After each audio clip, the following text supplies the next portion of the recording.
We were good. We were good. You know, like we turned up here the other night. The game should never ever have started. Ever started. You know, when you're looking on Scoria and you can't see the ball, you can't see the goals.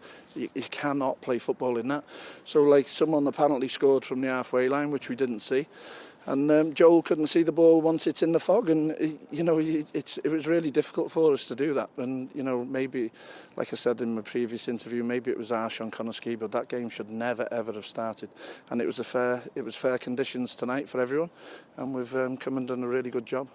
Any thoughts for Barry Town at all? It's been, the last few weeks has really been difficult for a lot of clubs. It's really been difficult for us. We've played a lot of games that have been cancelled. We've been to places where it's been cancelled, and we've kept our momentum psychologically to come and deal with this tonight, which is, you know, it's really been difficult.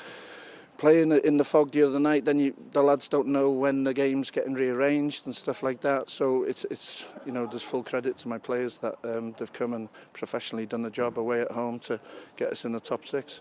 But the Barry situation is difficult.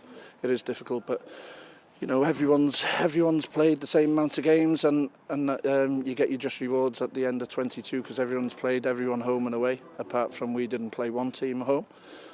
We played them away twice, so the league's been quite interesting. So get on to the top six now, but we've got to be better in the top six than what we have been in the 22 games that we've played.